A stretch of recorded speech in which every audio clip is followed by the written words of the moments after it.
მოქალაქეებს ფულს თხოვს პლატფორმა, რომელიც მომხრე კომპანიების რაოდენობით თავს იწონებს. თავისუფალი ბიზნესი ახალი არჩევნების და აქციებზე დაკავებულების ახალ წლამდე გათავისუფლების მოთხოვნით შეიქმნა, თუმცა ახლა ფინანსების მობილიზებაზე გადავიდა. ორგანიზატორი ირწმუნება, რომ შეგროვებული ფულის დანიშნულებას ხალხივე გადაწყვეტს, თუმცა არც იმას მალავს, რომ ბენეფიციართა წრე უკვე განსაზღვრულია.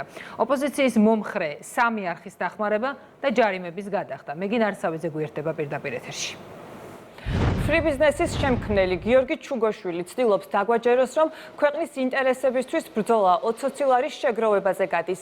ამის ქართველი ხალხისთვის დაჯერება გაუჭირდება. იმის გათვალისწინებით, რომ საქართველოში ყველამ კარგად ვიცით, მათ შორის ისტორიულად ჩვენი ქვეყნის დემოკრატიული განვითარება იმაზე გაცილებით მეტია, ვიდრე ჩუგოშვილის არითმეტიკული გამოთვლები. ახლა რადიკალები ხალხს ფულს თხოვენ, მათ შორის ოპოზიციური არხების დასაფინანსებლად. ასე აგროვებს თანხას ევროპულობის ნიღაბს ამოფარებული პლატფორმა ევროპული ღირებულებების არ მქონე ბენეფიციარებისთვის.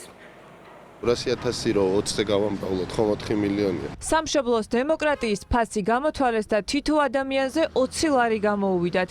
მათემატიკური გამოთვლის ავტორი თამარ ჩუგოშვილის ძმა და პლატფორმა Free Business-ის შემქმნელი გიორგი ჩუგოშვილია. იმ პლატფორმის, რომლითაც ბიზნეს კომპანიები ახალ არჩევნებს ითხოვენ, ევროპულ ღირებულებებზე მსჯელობენ, პარალელურად კი რუსეთში ვაჭრობას აქტიურად განაგრძობენ. გიორგი ჩუგოშვილმა საკუთარი ქვეყნის დემოკრატიისთვის ბრძოლის მისეული ხედვაც გაგვიმხილა, რომელიც ფულის აგროვებაზე გადის. ჩვენ ვთვლით, რომ დემოკრატია არის ნებისმიერი მოქალაქის მცირე საშუალო თუ დიდი ბიზნესის საზრუნავი. ყველა ვინც იმუშავებს დემოკრატიის გაუმჯობესებაზე, შეუძლია რომ მოგმართოს მის პროექტს თუ მის ფონდს თუ მის ორგანიზაციას ჩვენ განვათავსებთ. ბიზნესები, რომლებსაც კავშირი აქვს რუსეთთან, ისევ არიან თქვენ პლატფორმაზე.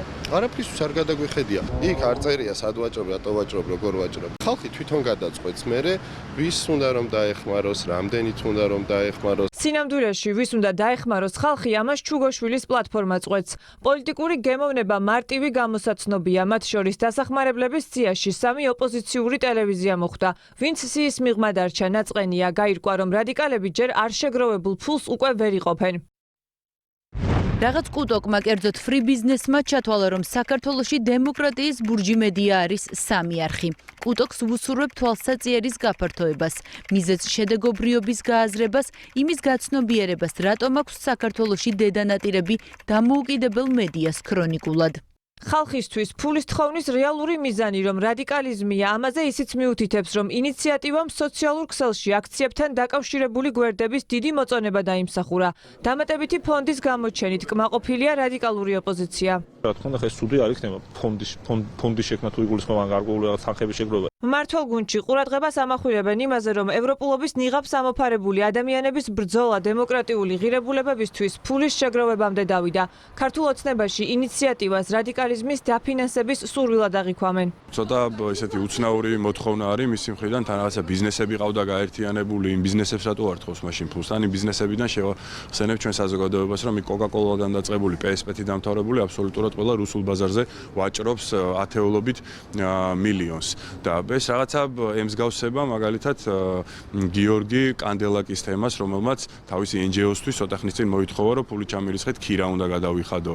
და მოსახლეობას მოუწოდებს სიფრთხილისკენ, რომ იგივე სცენარი არ განვითარდეს, როგორც მაგალითად ბატონი მაქარაშვილის შემთხვევა იყო, თუ არ ვცდები, რომელმაც მსხვილი თანხა შეაგროვა, რომ თითქოს და ბუჩაში უნდა აეშენებინა საბავშვო ბაღი და ის ბაღი თვალით არავის არ უნახავს და შესაბამისად ძალიან კითხვის ნიშანს აჩენს ეს მოთხოვნა. საქართველოში არის Free Business. და მაგ პიროვნებას თუ ბიზნესის კეთების სურვილი და შესაძლებლობა აქვს, მიხედოს ბიზნეს და გააკეთოს ბიზნესი და აღარ იქნება სახვეწნარი ფულის გადმორეცვა. ეს ერთი და მეორე მიტინგი და პროტესტი საქართველოში კანონის ფარგლებში არავისთვის არ დაუშლია. მაგრამ როდესაც ჩვენ გინდა პროტესტი და მიტინგი გამოიყენო სახელმწიფოს და ქვეყნის ჩამოქცევისათვის და ამისთვის კანონს არღვევ, იქ რა თქმა უნდა კანონი შესაბამის, ასე ვთქვათ, კანონის ფარგლებში იქნება მოქმედება. დესტრუქციული ქმედებებითა და ლიბერალური ფაშიზმით ბოლო პერიოდი ადამიანებს ავიწროვებენ ის ჯგუფები, რომლებიც ქვეყნის ევროპული მომავლის და დემოკრატიის სახელით 20 ლარის შეგროვებას უწევენ ორგანიზებას.